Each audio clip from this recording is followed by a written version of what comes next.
Next question hire purchase से है और हायर परचेज में टॉपिक है रिपेयर बाय हायर वेंडर। यानी कि हायर वेंडर ये गारंटी दे रहा है हायर परचेजर को कि कुछ भी दिक्कत होता है तो रिपेयर वो करवाएगा, बट इसके साथ में कुछ टर्म्स कंडीशन है जो क्वेश्चन पढ़ने पे पता चलता है। A purchased a machinery from B on January 1st, 2001 on hire purchase system. Rupees 8,000 were paid immediately down payment and the agreed to pay 3 further installment of rupees 8,000 each on 31st December of every year. यानी 8,000 रुपये करके 3 instalment 24,000 और 8,000 down payment, यानी कि 32,000 total payment किया जा रहा है। The cash price of the machinery was 30,000 and hire purchase price of 32,000.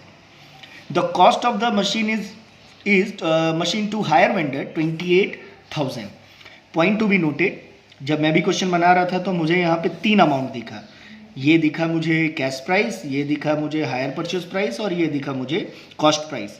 तो दिमाग लगाइएगा कि हायर परचेज प्राइस पे ही सम्स को लेके चलना है, क्योंकि हायर परचेज प्राइस पे इंटरेस्ट जुड़ा हुआ है। तो 30,000 कैश प्राइस है और 32,000 जो है हायर परचेज प्राइस है। और ऐसे भी अगर आप मल्टीप्लाई करके देखो 8,000 डाउन पेमेंट और 24,000 फर्दर इंस्टॉलमेंट, तो 32,000 ही हो रहा है। आगे बढ़ते हैं। Hire vendor be agree to make ordinary repair in the machine free of cost for a period of 3 years from the date of sale. Agree कर लिया कि 3 साल में कुछ भी होता है तो वो नॉर्मल रिपेयर, ऑर्डिनरी रिपेयर करवाएगा free of cost. And for this purpose half of the profit on sale may be taken to cover this service. यानी कि उसको जो प्रॉफिट हो रहा है 30,000 का मशीन को 32 में बेच रहा है, तो 2,000 का जो प्रॉफिट हो रहा है उसमें 1,000 रुपया को वो लेता है टू कवर दिस सर्विस, यानी कि सर्विस को कवर करने के लिए।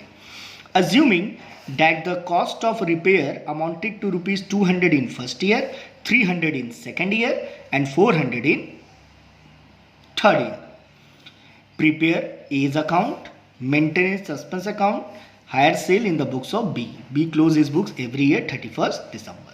आइए शुरू करते हैं इस क्वेश्चन को।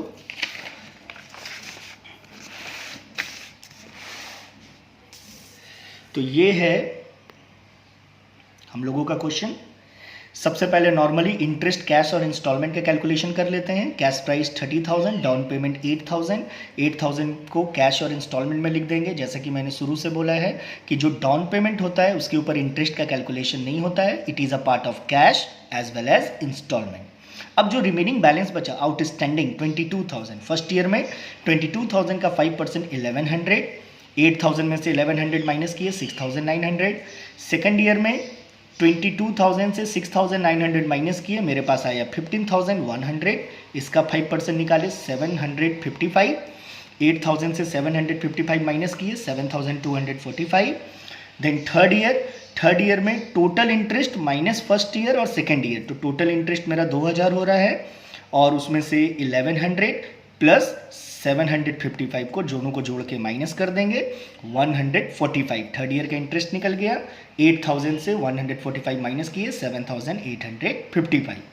तो इंटरेस्ट का टोटल हुआ 2,000, कैश का टोटल हुआ 30,000 और इंस्टॉलमेंट का टोटल हुआ 32,000। देन सबसे पहले according to question maintenance suspense account. तो मेंटेनेंस सस्पेंस अकाउंट में 2001 में जनवरी 1st में लिखेंगे बाय हायर सेल। ध्यान दीजिएगा, बाय हायर सेल 2,000 का हाफ 1,000, यानी 2,000 जो प्रॉफिट हो रहा है उसका half 1,000 for the purpose of service repair.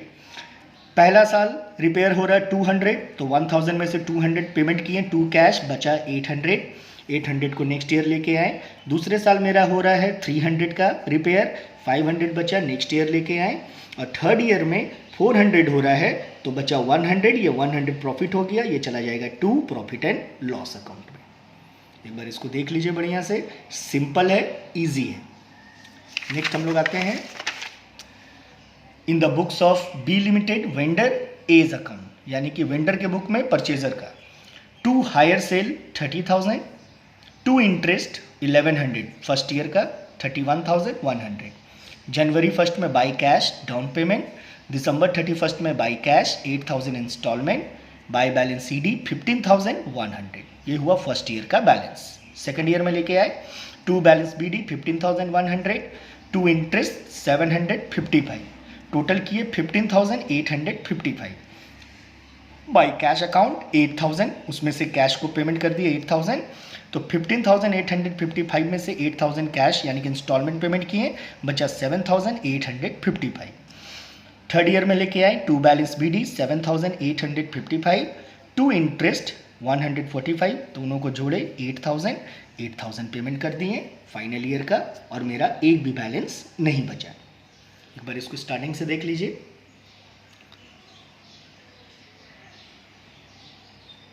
Thank you.